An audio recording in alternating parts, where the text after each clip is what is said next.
I just want to begin to sharing a little bit about my background. I've been doing national work, national child welfare work for several years now, but I started my social work career as a foster care social worker, as many of you all in the room probably have as well. So I understand firsthand the challenges behind being in the field. But I also today probably have a new respect for my former supervisor. I've had some time to reflect since I've been in the field. So it's always good to hear about good experiences and the fact that the field's really developing resources and tools for future leaders. I'm happy to introduce a group of experts here in our discussant panel. We are joined by Marva Hammonds, Managing Director of Strategic Consulting from Casey Family Programs.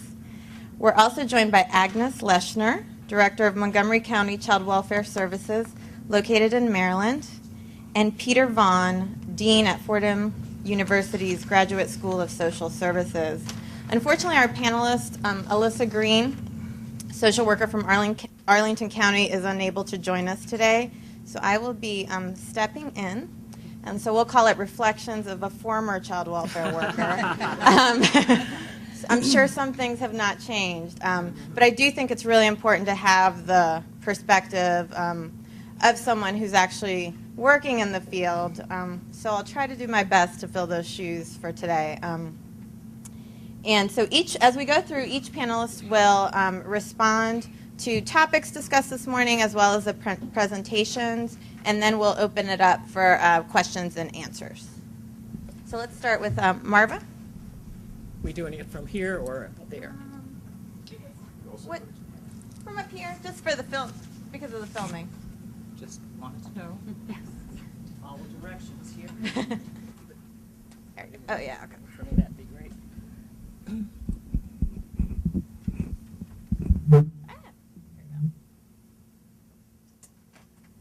So good morning, and I do want to thank so much NASW for giving me this opportunity to be with you today. Lots of people that I know in the audience and lots that I don't, and it really is good to see some youth in the audience as well, because even that average age of 40, whatever it is, 49 or whatever, doesn't account for the fact that there are a lot of 30-somethings and maybe even younger who are in the profession who are here today.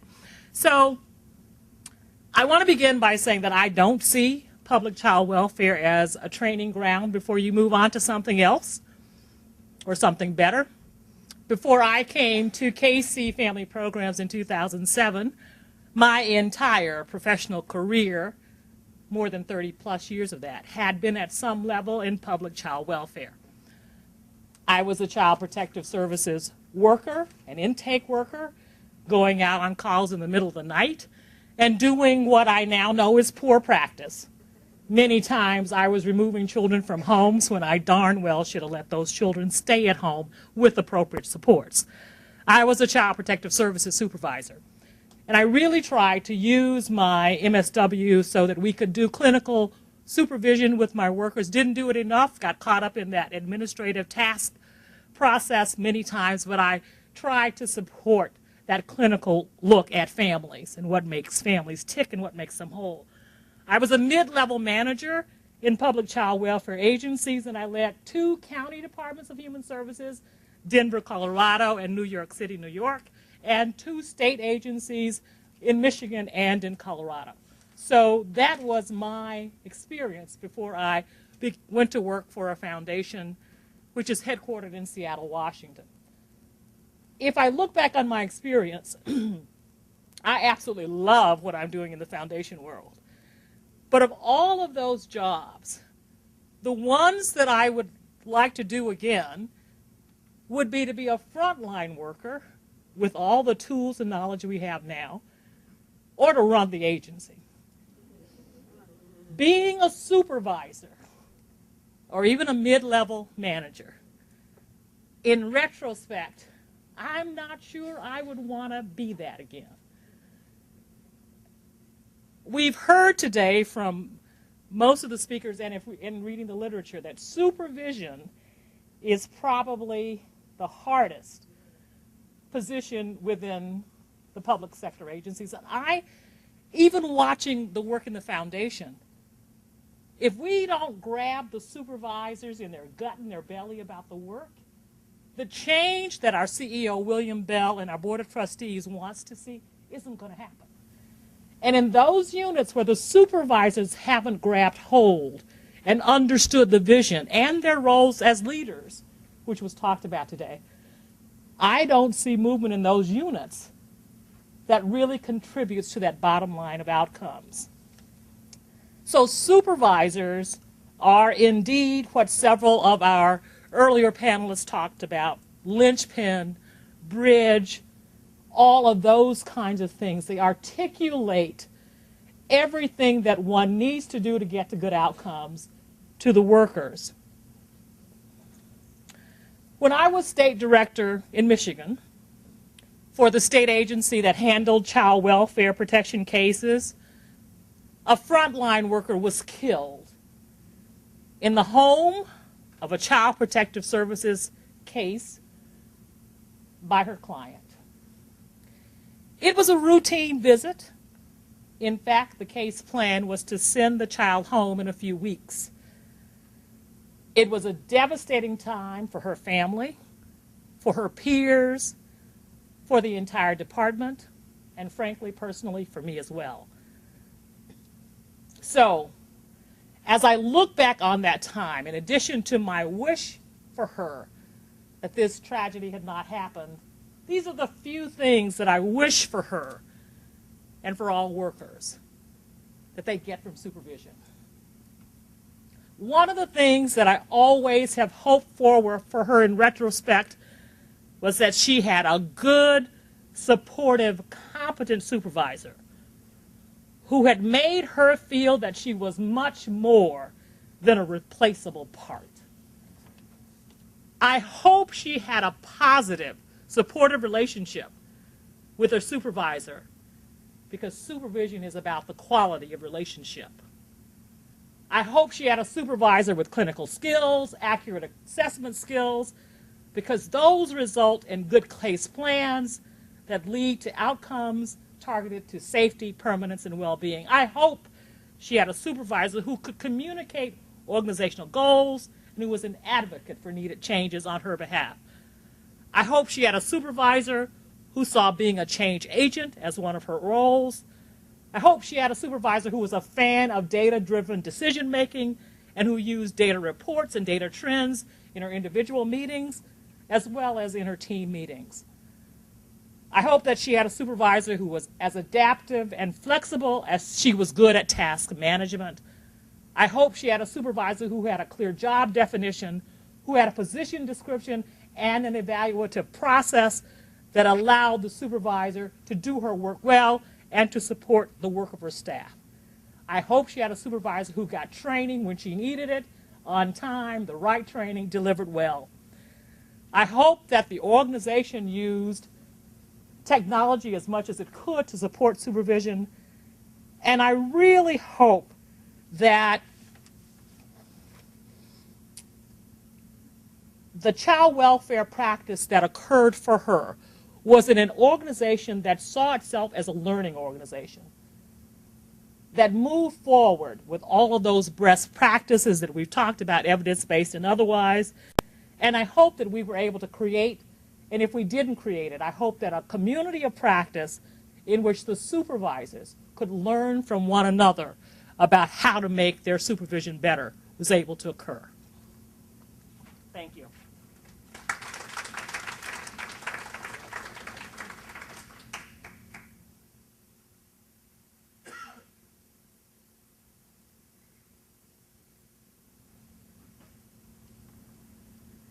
I'm Agnes Leshner, and I've been the director of a local child welfare agency for almost 20 years, hard to believe.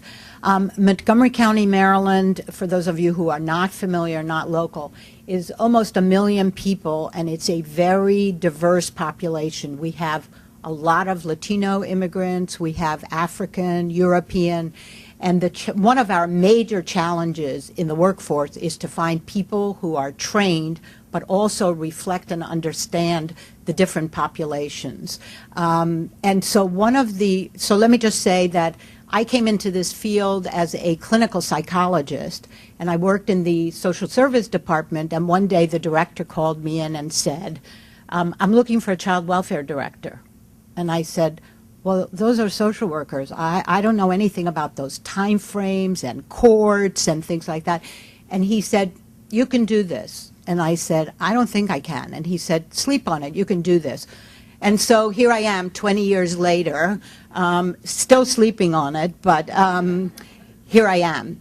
And one of the challenges that we face is, so how do you serve a population that is so ethnically diverse in an environment that for us is both a state and a county-run agency, where the expectation is that we will meet all the state outcomes and the federal outcomes, but in addition, because we are a very responsive county locally, we really serve two masters. And so the population of supervisors, and I have to agree with Mary, that they really are super people, the people who are our supervisors, because not only do they have to deliver the federal and state outcomes around safety and well-being, but we also are expected to be extremely responsive to local people who have questions and concerns. So whether it's Chris Van Hollen's office or one of our county council members, the expectation is that we will have a response in under 24 hours. It isn't the assault that somebody mentioned. Yes, there is the media assault if something goes wrong. Yes, there is the court overseeing us. But I have to say that the county government expects a response, but doesn't expect that we're going to do things that are not safe for children or are not in well-being, just that we are responsive. So the supervisors who really are super, there is the expectation that they will be wonderful clinicians, but the job is so much more than that. One of the things that hasn't been mentioned is record keeping, particularly the SACWIS system, which in Maryland stinks. It's a very cumbersome, non-web-based SACWIS, so people cannot access it from home. They have to literally be in one of our 4 offices to access it. And the expectation is that everything in the record keeping will be up to date, and that the supervisor is going to be monitoring regularly that the worker has put everything in there, every conversation, every visit, everything in there. So record keeping, I wouldn't underestimate to be something that the supervisor has to do as part of the quality assurance. Quality assurance is the other major thing that supervisors are expected to do, because yes, they do provide clinical supervision to the social workers, but in addition to that, they also have they have to look at the macro issues as well as the individual case issues around the whole quality assurance, looking at the records and seeing what is the trend in this particular social worker's work. Do they really engage the families? Do they find extended families? And then what are they going to do when they find that the trend in a particular worker is not particularly productive? And we, like Mary, are unionized, and that's the other component of a supervisor's work, is trying, first of all, to do performance management, to do performance planning at the beginning of the year, then do mid-year and then end-of-year performance evaluations. But to try to encourage somebody to leave the public child welfare agency is a huge, painstaking operation, because in a union environment, for those of you who are familiar with it, you document, you talk, you document, you talk, you document, you talk, and then, if you're lucky, eventually you can let the person go. But it takes up a huge amount of time on the supervisor's part in order to do that. If they can't appeal to the worker, that maybe another field would be good for them.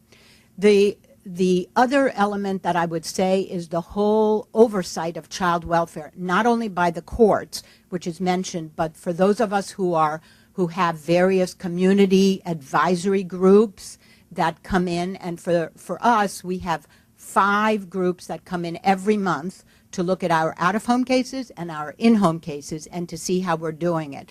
And they're community people who know nothing about child welfare. They may be physicians, foster parents, anybody who applies, and they have access to records, and they can question the social worker about why did you do this and why did you do that. And so it's another level of oversight in addition to the court system, which really, depending on the judge, defines what is reasonable effort by the social worker. So the whole oversight, I would say, is a major headache for the supervisor. The things that seem to make a difference in order to keep supervisors, and I have to say we have a very good retention rate, and I think I'm just lucky, not because we're doing things right. But I do think that mentoring is an important component when supervisors first get to be mentors.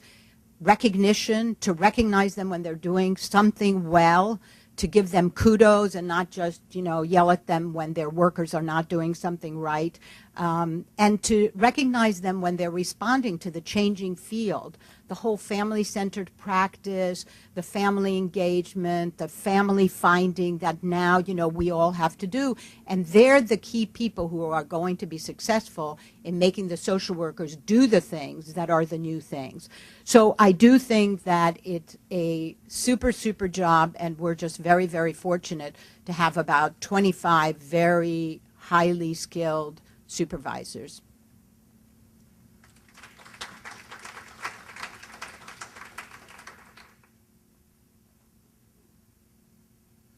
Good morning. I'm not a child welfare worker. I've never been one. I have spent a lot of my 45 plus years in social work in supervisory positions. And it was when a call went out, I'm from New York City, to faculties in the Consortium of Schools of Social Work for volunteers to work with supervisors who were supervising the students and their task roles and field supervision. I volunteered for it, and it has really been an eye-opener for me over the past 2 years to really understand the weight of the work that people in child welfare have to do, and especially the weight of the work of many of the supervisors who, as you've heard from the data, really are the people who are the heavy lifters frequently in this whole child welfare scheme. Having said that, I spent the past, this is my second year of working with 14 or so supervisors in the Bronx Borough Office of the Administration for Children's Services, which I must say is the largest child welfare agency in the world. In this office, all of the supervisors have been either African American, or let me say black or Hispanic, not necessarily African American. The first week that I showed up for duty, I was alerted that there had been a supervisor killed on the streets with her 2 little children in the back of the car, a very popular supervisor, and people are going to be very upset, so you'll have to spend some time debriefing. Right away, my role for facilitating conversations about field instruction and task mastership shifted to how do we begin to support people in the very difficult tasks of taking care of our most vulnerable children and their families. And it has proceeded in that way. One of the things that has been most helpful, and I shared with Carol Spagner last night, is that the revisiting of some of Ron Lippett's work with talking about dynamics of change has been very helpful for me in thinking about how do I engage with these supervisors to do the work that they must do. And it's really nice in Carol's presentation, she takes us back to really looking at those elements of change and their import for social workers. Some of the things that I found with the supervisors as they raise the questions, and I will simply share those with you because they've been covered more or less in the presentations that we've heard, but I think with maybe a little different twist, is the first thing that they talk about based upon when I started with them is worker safety and their safety. It's a real concern for them, and it's more of a concern, as I understand it, in that particular borough office because so many of them live in the Bronx. And as one supervisor said, I'm afraid sometimes to go to the grocery store, other times I'm afraid to go to church because our clients are in those places where we are. We can't hide from them, and there is no degree of anonymity for us in those communities. How do I encourage young workers to go out and use themselves effectively if I'm afraid as a supervisor, given the context of the agency? Another concern is one that, and I learned this first from a colleague in architecture, the built environment. The built environment is very frequently overlooked in our cities, and what it is that people have to go to or go through in order to deliver the services, or the places they have to sit in order to supervise people. Case in point, yesterday I was in the agency, and one of the supervisors said to me, I was doing supervision. They're all sitting in like more or less open areas, and people kept coming up, and the worker had a real problem. And I didn't have a place today to go and really deal with that person and the problems and the issues that they brought about. As we've already heard, that supervisors really do tend to want or like to do those things which are educational supervision or clinical supervision. I think Sheldon Rose called it early on, at my age, giving autonomy to people and providing emotional support and cognitive restructuring for workers so that they can do their jobs better. But whatever word we call it, it is the emotional support that supervisors are prepared to give as professional social workers that many times they're not able to give. The reason frequently is cited as accountability, and accountability for the work with a child rather than the family, which leads me to the next point, the whole sense of family context in which supervisors have to supervise workers trying to get a hold of the total situation, and many times because of regulations or reporting restrictions, they don't have that opportunity to do it. The other thing that the supervisors have talked about constantly is their skill at community recognition and community organizing, and they really don't feel that the neighborhood context is taken into account for the work or with the work that their workers are doing. And many times that's overlooked, and the reporting then gets a little bit fuzzy because they're not really reporting the real work of social workers in the setting. They're reporting for accountability purposes. They talk about the context of practice. How do you practice, and again, it came up while I was in the agency yesterday, how do you practice when you have a waiting room of people all lined up and everybody's working in sort of a cubicle, and a woman came to the supervisor and said, so-and-so is outside, and the supervisor said, find out what she's here for. Her worker has left and her case hasn't been assigned. And there was this real pressure for the supervisor to get up and do something, and she said, no, if we know what the woman is asking, we can assign her appropriately. I'm just not going to go out and engage her in that way. She experienced that as lack of support, and so did I. The other thing that the supervisors have wanted to focus on with me really hits at what Carol had said. Racism. And they see it in many different ways, and some of them have worked in other borough offices in other boroughs. And I had one say, black people are treated differently in Queens because they're more likely not to be African Americans and West Indians, and people regard them differently.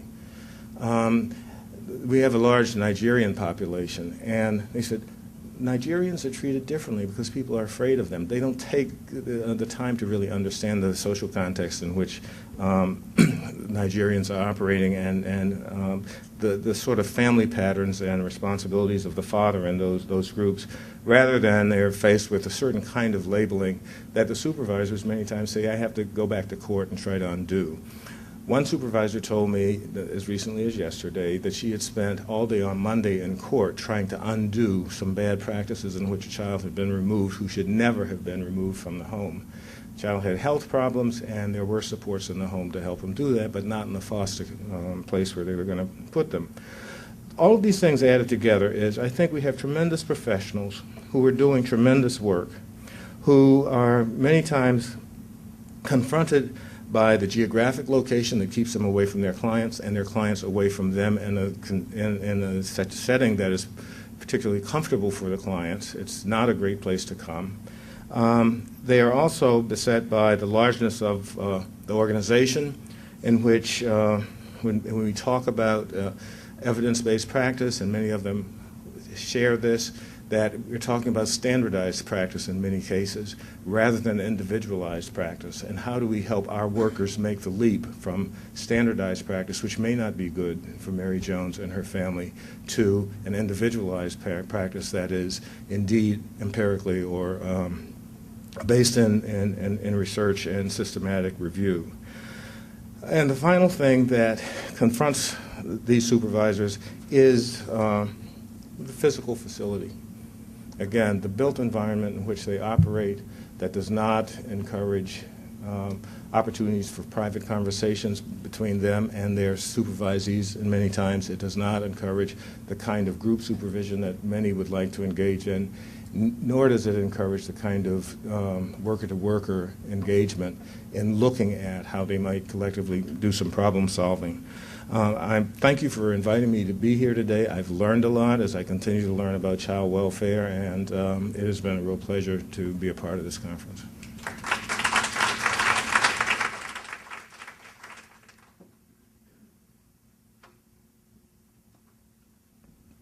Thank you to all the presenters. I'm sure there's going to be a lot of questions shortly. I will share a little bit about my experience, but I want to start with just, in the past people have asked me what has been my most challenging work experience and my most rewarding work experience. And I always say child welfare, because challenging because of just the complex issues that I dealt with the families, and just that it was a very stressful job. But rewarding because it really gave me a unique perspective that has influenced all the work that I've done up to this point. And so anything that I usually do, I always try to remember what it was like when I was in the field. So I hope I can commit to that as I continue on this path. In response to Crystal's presentation, I couldn't agree with you more in terms of how critical it is that supervisors support their workers, and how important it is to have a well-prepared and confident supervisor. I did not have that. Had I had a more, and now I can see that there was lack of confidence. At the time I didn't. Had I had that, it might have changed my, my experience there. And I might have not been hired either. I just came out of graduate school. I had a Title IV stipend. I was in my mid-20s. And I didn't know how to put a car seat in a car. I mean, and now that I think about it, I probably shouldn't have had infants. And so even those little things that you don't think about, no one asked me that in my when they interviewed me. So a lot of the things I learned were from my colleagues who were great and very supportive people. So they kind of got me through. But you don't realize those little things that you weren't asked, or those details that you weren't given the opportunity to ask about when you first interview for a job. Part of it might have been that when I got out of the program, I needed a job, and because there was that requirement to fulfill. So I wish that as a new social worker, I wish I would have felt empowered to answer the right question or ask the right questions, and perhaps should have felt that I could have asked other social workers who were working there what it was really like. Although I do think it's difficult to know until you're doing the work, so there's only so much preparation you can have. But hindsight, that's one of the things I wish I would have had. My first caseload when I started was a sibling group of 6. They were dropped off by their mother, who was homeless, which is a whole different story because I think that set me on a different path on the intersection of child welfare and homelessness. But she lived in D.C. She had spent some time in a Virginia shelter. So I not only had to deal with the 6 siblings, I had to juggle multiple foster parents, multiple doctor's appointments, multiple therapist appointments, and then had to go through the interstate compact process. So that was my introduction to child welfare, and a good one. I learned a lot. Needless to say, the demands were overwhelming. I don't have to go down the list of things that were related to that. I didn't read the paper because it made me too sad. I started reading the paper when I went to the Child Welfare League of America because it was just too much. the day-to-day responsibility of not being able to keep up was enormous. I just, to be so young and not fully prepared, really, for the lives of these kids and for the separation of these families. I faced a lot of ethical dilemmas. I would probably say that's probably one of the #1 reasons that I left, because it was hard as a minority to see other families, other minority families, being held to the values of the system that I don't think translate into reality. Language barriers, extended families living together, grandparents having to jump through hoops to have their children in the homes, whereas any other time you would just live together without any problem. So that was really hard for me to observe. So that was probably one of the reasons that led me out of the system. Again, I didn't have a confident and well-prepared supervisor. And I think later the system was able to see that too. I just don't think it was a good fit for her. When I think about what would have made it a better experience for me, again, was more knowledge on the front end of what I should have really expected. Probably a more structured orientation period. And I'm sure it differs across systems, but I have a friend who's a probation officer. For her to even get into the field, she had a lot of structured classroom time, and she had to shadow somebody. I mean, it was a very intense training period. So I remember when she was telling me that, I was like, seems to me maybe we should be doing the same thing with children and families. Don't they deserve just as, workers that are just as prepared? Access to more resources for families probably would have made my job a little bit less stressful. Knowing what the resources are. I remember there was a book that was floating around that social workers would pass to one another. And because I happen to live in that county and I happen to work in another system beforehand, I was kind of able to navigate the system. But not everybody has that. I mean, if you come straight out of school, you've never worked, it's very different for folks. Another thing that would have made it a better experience was more exposure to policy. So when I worked with young people, and I'd go to my supervisor and I'd say, I need, I don't know, driver's ed classes or something for the young person I was working with, they'd always mention this chafee money. Right? Nobody ever told me what this chafee money was. I just knew that it was coming from this chafee pot. So it wasn't until I went to the Child Welfare League of America that I really realized, what that meant. So I think that if frontline workers, while they are busy, if there was a way to get that information out to them so that you know the big picture, because you don't really understand. I was on the clinical track when I was in school, so I had a whole different vision of what I was going to be doing. And this was not it. But it would have probably put things into perspective. I'm about to get cut off. So that would be one of the things that I would say. And lastly, just opportunities for professional growth. I think leadership skills among supervisors is really important, but I also think there's a way to instill that in workers so that they don't see child welfare as the entry point, which, by the way, it was the entry point for me. It wasn't the exit point for the profession, but it definitely was an entry point where I got my experience in the field. So I think that's it. We'll open it up for questions.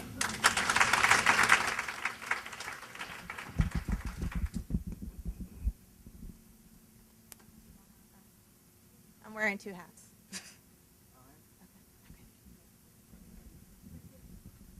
I don't mean to open it up every time.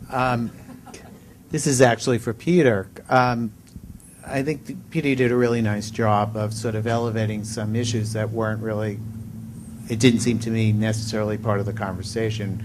Certainly around race and class, issues around safety and geographic location and so forth. And I wondered, as a dean, what are the implications that has for the kind of curriculum we have for our students, and also once they leave, what kind of continuing education you might envision that might be helpful in moving this work along.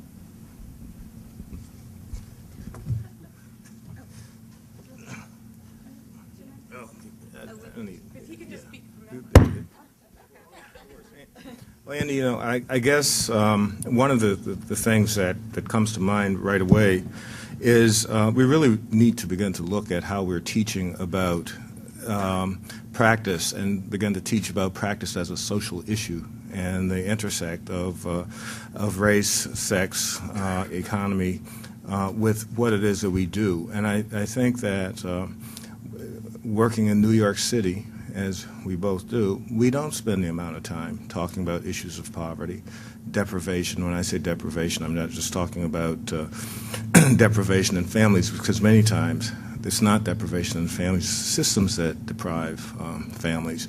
And the other area that we really need to, I think, spend some time on, this is what I've learned from the supervisors, is agencies set policies. We can teach policy, but agencies set policy, and those decisions are frequently made by people who are in the agencies. And when an agency director leaves, the policies can be changed. What they have suggested is we really need to teach students to begin to be much more aggressive in understanding policies and pushing to change policies at the levels at which they're working. And with the support of the union, bad word for some people, that perhaps some of those changes can take place, but have not used the leverage of the union in really changing policies that are helpful to families and to children.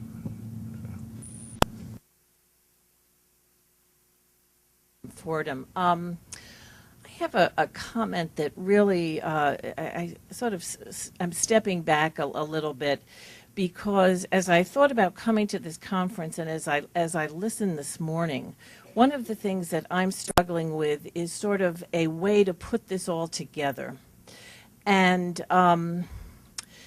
sort of a lens at which to look at child welfare, to look at supervision, more of a theoretical perspective that could really guide us in prioritizing how we need to move. And you know, one of the lenses that I think would be helpful is that of a trauma lens. And I want to say a little bit more about that, because it's not, you know, in some ways it's not surprising to me that the word has not come up here, and yet it's what we deal with. That's what child welfare deals with. It deals with traumatized children and traumatized families.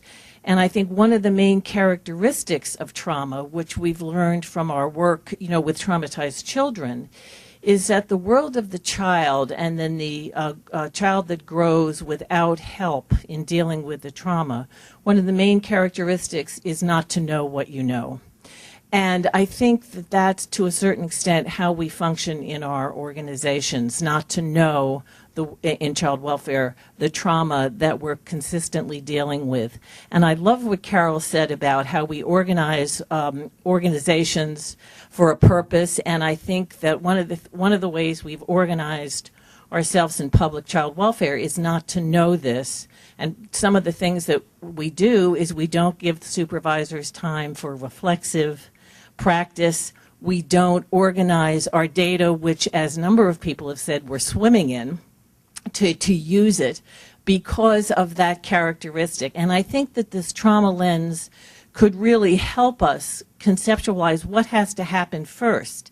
And you think about how often over this morning, the concerns with danger and safety, which is a primary concern that traumatized children have, that is something that they are consistently preoccupied with, is danger and safety. And I think as child welfare organizations, the organization is consistently preoccupied with danger and safety. Think of all the references this morning, starting out with Joan's quote, where you have to be able to do this or else. You know, there's a danger. Think about Tracy's data with the supervisors in child welfare, where safety concerns are much bigger in child welfare than anywhere else. Mary's slide, navigating the white water that's dangerous.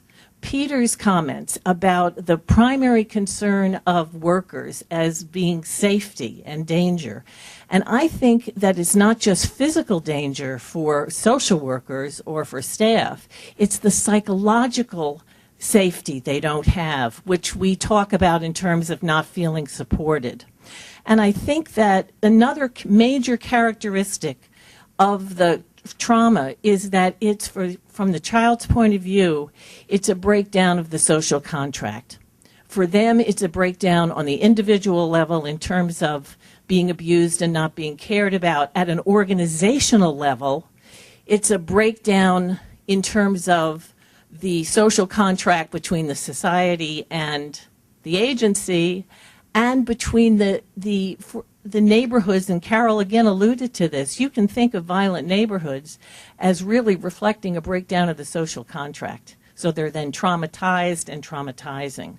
So, my sense is that if we had a paradigm by which to organize our interventions that prioritize these issues, I think we would be, better able to really focus. And I guess I'd be interested in people's reaction to that from the panel or this. Can I respond? Because I think that one of the things I didn't talk about in terms of the institutional analysis is that there's almost a denial of the trauma that's been experienced by children and been experienced by families. So we don't engage in trauma-informed practice.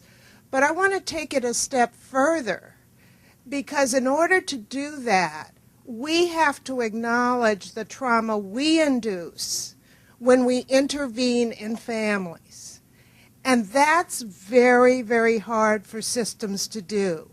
It's easy for us to project it out as somebody else's issue, rather than to own the fact that the coercive authority with which we interact with families has potential to change the life course of families for good and for bad, and that often we exacerbate the pre-existing trauma in families.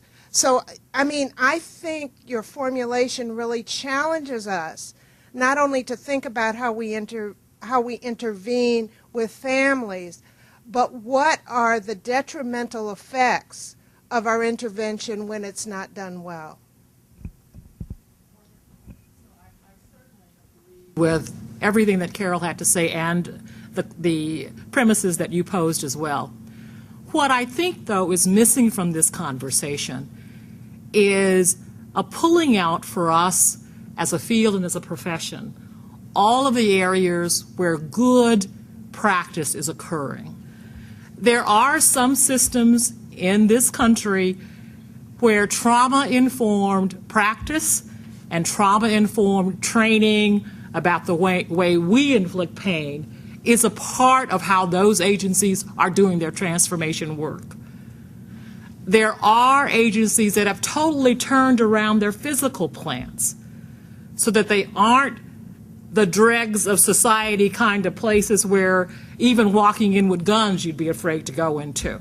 They've turned that around so that their physical plants are welcoming to clients, are supportive of staff.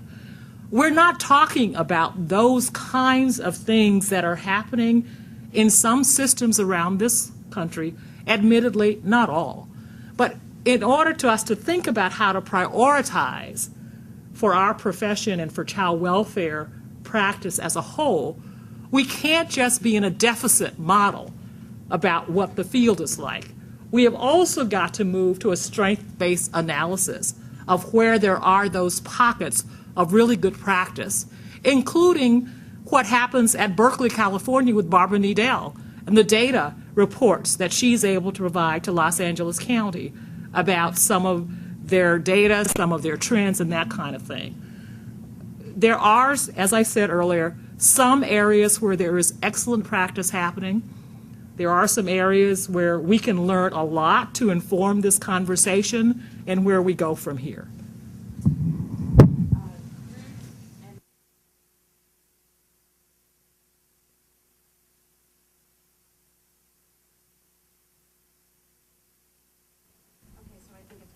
Is it on? Okay.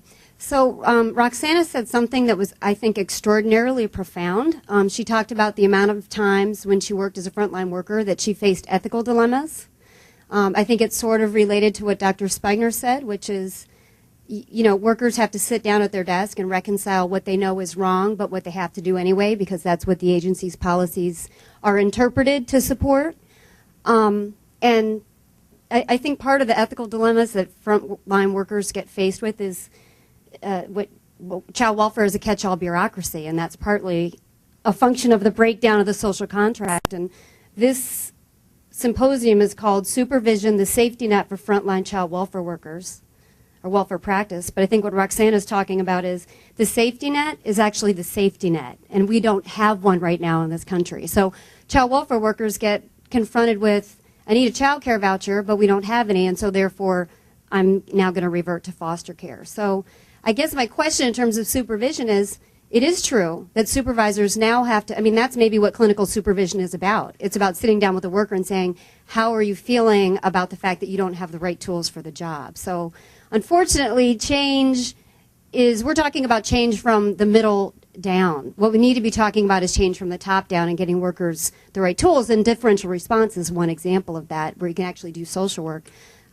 But as a panel talking about supervision in child welfare, how do you, especially your work in New York City, how do supervisors navigate that, talking to workers about having to deal with these ethical dilemmas? I don't know how supervisors do it, but I will tell you that in a conversation with 3 senior supervisors last spring, they said, first of all, they have to know the policies. They have to know the origin of some of the policies. And they also have to help workers work around the policies.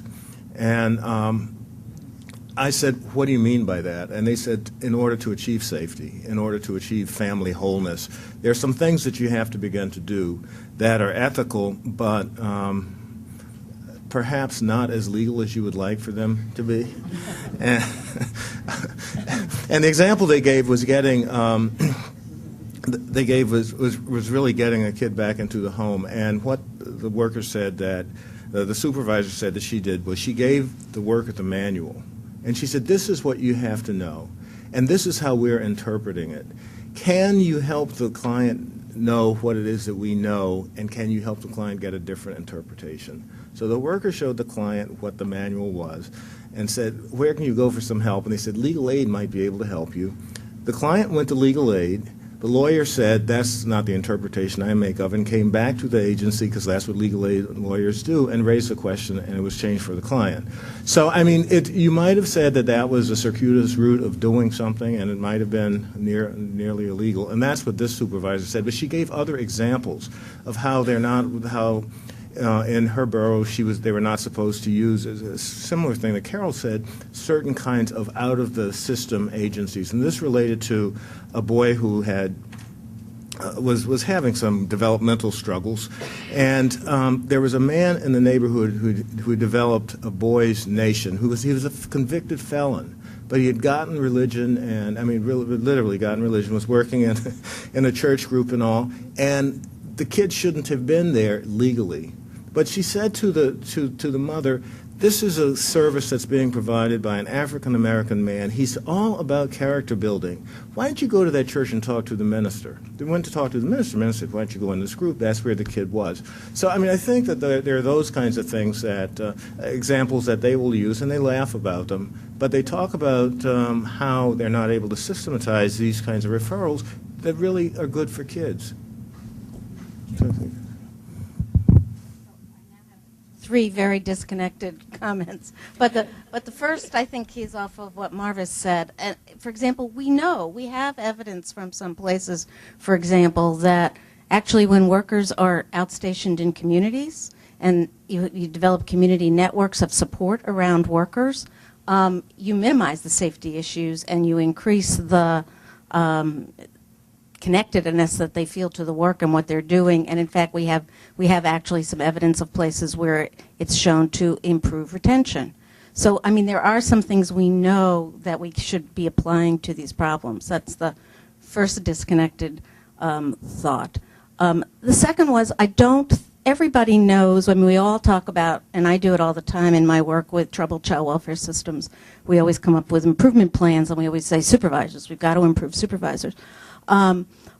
And we all know kind of instinctually this is a good supervisor, this is not a bad, this supervisor is not doing what's needed. I don't think we have done enough as a field to address what are the qualities. Look at those really great supervisors and say, what are the things that they bring to the job? How do they do this job? And then how can we translate it in applying those skills more broadly? And then the third point, which I'm forgetting now, so I will not go on with it.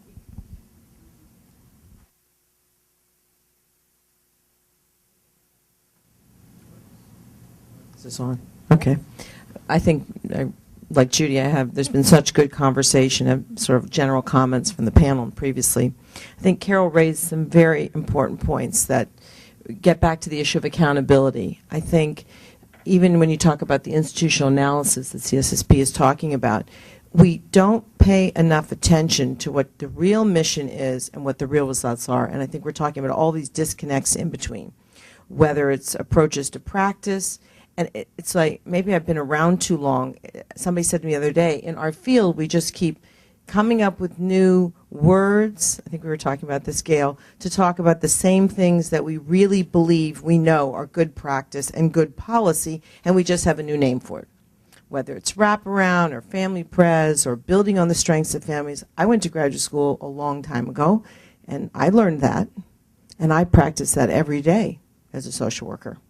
But many people who come out of social school do not. And I'm still trying to figure out what is the disconnect to what we believe building on the strengths of families is a strength-based model. Social workers have been saying that forever in the education of social workers. But in the practice, in the field, you meet people and you say, oh my God, these people, did they come out of social work school? So I think we have, I don't know if it's cognitive dissonance, I don't know if it's institutional lack of support, it's probably a million things. But if we're saying the same things over and over again for, I've only been around 30 years, maybe 50 years, maybe more, don't we need to figure out why is that the case? Why we can't do those things? Getting back to what Marva was talking about, that there are interesting examples. We've been doing parent advocacy work all around the country with community-based organizations, CPS agencies, started in systems reform maybe 15 years ago with some California counties, work we're doing in New York, in Michigan with defense attorneys. There is a lot of interest in things like parent engagement, but drilling that down to what that really means and what the outcomes are about that and what the examples are about that, I think it's great. People are having these conversations, and anybody's interested in going further, please talk to me, because Marv and I were reconnecting in the corner, how I think that's a sub-area that we need to work on. We're working in California to look at how all child welfare workers are trained in the whole issue of family engagement at a statewide level with parents. We don't do anything in Parents Anonymous without parents. Everything's in shared leadership. The other point I wanted to make is that I don't think, and I think Cheryl and Carol were talking a little bit about this, there's like a disconnect between accountability of these public systems, because somehow the government still gets away with, unfortunately, every single day, well, I'm not really accountable. I mean, we were made to do that. The regulations said that. It's the whole issue about confidentiality. You know, we have to have this and have to have that. I was just interviewed for a newspaper article, and I said, the point of confidentiality was not for an agency to hide behind it, but to, if we can't prevent this death, the next death of a child, this was a situation in a county in California where a child died and the agency was involved, then what's the point of having confidentiality? I mean, I'm not talking about exposing people's names, I'm talking about how can we improve practice, and are we committed to really things that people keep saying, like a drum beat, building on the strengths of families. If we've been saying that for 50 years, what's the disconnect between what we're doing and what we're saying and why, and how, whether it's a trauma model or these different models, it's kind of drilling down to some core issue.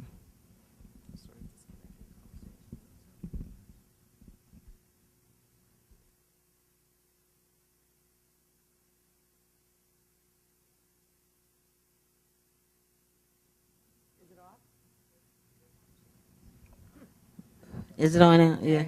Well, maybe I don't need to say anything because I've probably heard in the last two people that spoke. But one of the things, I was in Texas yesterday, I was just telling Rowena, and I am really convinced that people are getting back to that relationship between agency social workers and the community. And it was really marvelous to hear social workers who do feel comfortable in communities. The Mexican social workers who work with the Mexican community. So there's this bridge coming around. We're seeing a bridge between professionals and non-professionals on behalf of children and families. And I think we really have to look at states that are really great at engaging communities. It is helping with the disproportionality and the treatment disparities conversation. And I think the state of Texas should be commended in that the whole state is going through, all the regions have these disproportionality specialists. And they are truly community-based. I had an opportunity to talk to the specialists and, you know, how they feel about the work that they do and the relationships with the social workers. So I think that's one big piece that we have to think about. The other thing I always think about is who supervises the supervisors. And I haven't heard that discussion.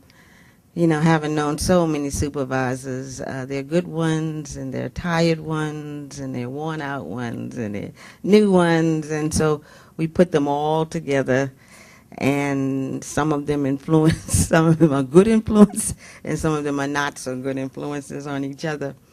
But I think we have to really think about supervision for supervisors.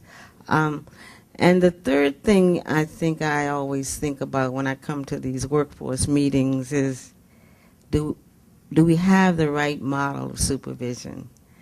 Some people have heard me say this for years. We've been doing the same one supervisor to 6 workers, and I don't have the answer to that. Is that the only model? So I would like to hear some discussion about models of supervision now.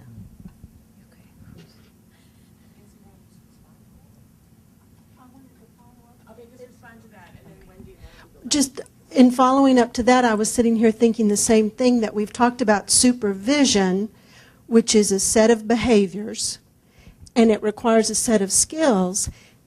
This complex field of child welfare, and maybe it really is too much to expect that we can equip an individual with the skills and all those behaviors, and instead really think outside the one individual, more around what's the continuum of supervision, and how would we ensure that that's in place? That involves peer supervision, multidisciplinary review supervision, just that broad array of supervision. Oh, I'm between everybody and lunch.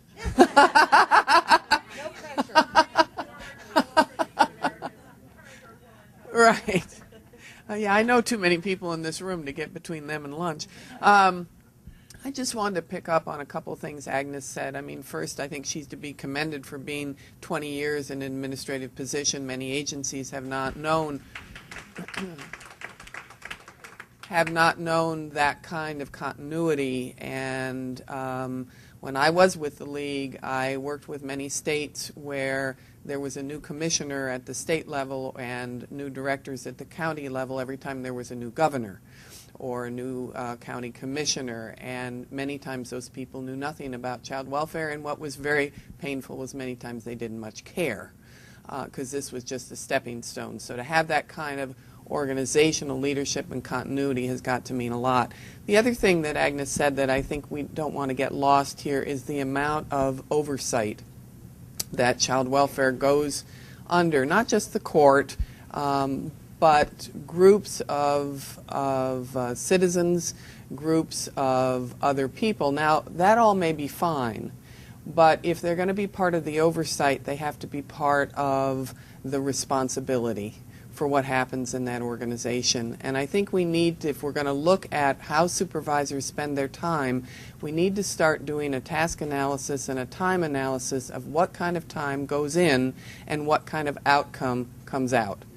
And I think we keep adding on layer after layer of watchers, of oversight, without ever looking at, are they value added to the outcomes that we want for children and families.